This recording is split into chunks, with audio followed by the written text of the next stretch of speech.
ನಮಸ್ಕಾರ ವೀಕ್ಷಕರೇ, ಇವತ್ತಿನ ವಿಡಿಯೋದಲ್ಲಿ ಘಾಟಿ ಸುಬ್ರಹ್ಮಣ್ಯ ದೇವಸ್ಥಾನದ ಬಗ್ಗೆ ತಿಳಿದುಕೊಳ್ಳೋಣ.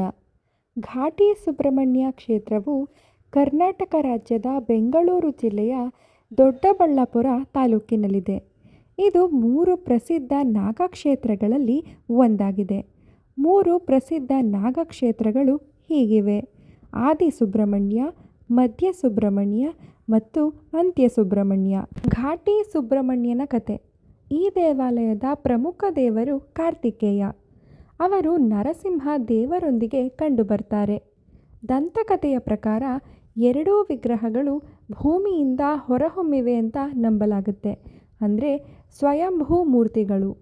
7 ತಲೆಯ ನಾಗರಹಾವಿನ ರೂಪದಲ್ಲಿರುವ ಕಾರ್ತಿಕೇಯನ ವಿಗ್ರಹವು ಪೂರ್ವಕ್ಕೆ ಮುಖ ಮಾಡಿದ್ದರೆ, ನರಸಿಂಹದೇವರ ವಿಗ್ರಹವು ಪಶ್ಚಿಮಕ್ಕೆ ಮುಖ ಮಾಡಿದೆ.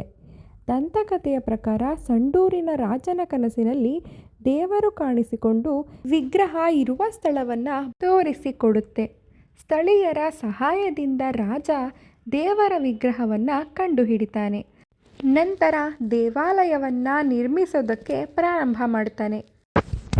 ಘಟಿಕೇಶ್ವರ ಎಂಬ ಅಸುರನು ಈ ಸ್ಥಳದಲ್ಲಿ ವಾಸಿಸುತ್ತಿದ್ದನು ಮತ್ತು ಋಷಿಗಳು ಮತ್ತು ಜನರನ್ನು ತೊಂದರೆಗೊಳಿಸುತ್ತಿದ್ದನು. ಋಷಿಗಳು ಮತ್ತು ಜನರನ್ನು ರಕ್ಷಿಸಲು ಸುಬ್ರಹ್ಮಣ್ಯನು ಘಟುಕೇಶ್ವರನೊಂದಿಗೆ ಹೋರಾಡಿ ಅವನನ್ನು ಕೊಲ್ಲುತ್ತಾನೆ. ಆದ್ದರಿಂದಲೇ ಈ ಸ್ಥಳಕ್ಕೆ ಘಾಟಿ ಸುಬ್ರಹ್ಮಣ್ಯ ಅಂತ ಹೆಸರು ಬರುತ್ತೆ.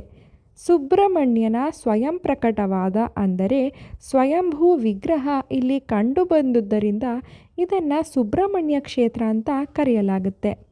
ಘಾಟಿ ಸುಬ್ರಹ್ಮಣ್ಯ ದೇವಾಲಯವು 800 ವರ್ಷಗಳಿಗಿಂತಲೂ ಹಳೆಯದು. ಈ ಕ್ಷೇತ್ರದಲ್ಲಿ ಸರ್ಪದೋಷ ಪೂಜೆ ಅಥವಾ ಸರ್ಪ ಸಂಸ್ಕಾರವನ್ನು ಕೂಡ ಮಾಡಲಾಗುತ್ತೆ. ಮಂಗಳವಾರ, ಷಷ್ಠಿ ಮತ್ತು ಆಶ್ಲೇಷ ನಕ್ಷತ್ರದ ದಿನಗಳನ್ನು ಅತ್ಯಂತ ಮಂಗಳಕರವೆಂದು ಪರಿಗಣಿಸಲಾಗುತ್ತೆ ಮತ್ತು ಈ ದಿನಗಳಲ್ಲಿ ದೇವಾಲಯವು ಜನಸಂದಣಿಯಿಂದ ತುಂಬಿರುತ್ತೆ. ಸುಬ್ರಹ್ಮಣ್ಯ ಸ್ವಾಮಿ ನಾಗರೂಪದಲ್ಲಿ ದರ್ಶನ ನೀಡಿದರೆ, ವಿಗ್ರಹದ ಹಿಂಭಾಗದಲ್ಲಿ ಲಕ್ಷ್ಮೀ ನರಸಿಂಹ ಸ್ವಾಮಿಯ ದರ್ಶನವೂ ಕೂಡ ಲಭಿಸುತ್ತೆ. ರಥೋತ್ಸವದ ಸಮಯದಲ್ಲಿ ಗರುಡನು ಪ್ರದಕ್ಷಿಣೆ ಹಾಕುತ್ತಾನೆ ಎಂಬುದು ವಿಶೇಷ ಸಂಗತಿಯಾಗಿದೆ. ಈ ವಿಡಿಯೋ ನಿಮಗೆ ಇಷ್ಟವಾಗಿದ್ದಲ್ಲಿ ಲೈಕ್ ಮಾಡಿ ಹಾಗೂ ಕಮೆಂಟ್ ಮಾಡಿ. ನೀವಿನ್ನು ನಮ್ಮ ಚಾನಲ್ಗೆ ಸಬ್ಸ್ಕ್ರೈಬ್ ಆಗಿಲ್ಲ ಅಂತ ಹೇಳಿದ್ರೆ ಈ ಕೂಡಲೇ ಸಬ್ಸ್ಕ್ರೈಬ್ ಆಗಿ ವೀಕ್ಷಕರೇ. ಹೆಚ್ಚಿನ ಧಾರ್ಮಿಕ ವಿಡಿಯೋಗಳಿಗಾಗಿ ನಮ್ಮ ಚಾನಲನ್ನು ಸಪೋರ್ಟ್ ಮಾಡ್ತಾಯಿರಿ ಅಂತ ಹೇಳ್ತಾ ಮುಂದಿನ ವಿಡಿಯೋದಲ್ಲಿ ಮತ್ತೆ ಸಿಗುತ್ತೇವೆ. ಧನ್ಯವಾದಗಳು.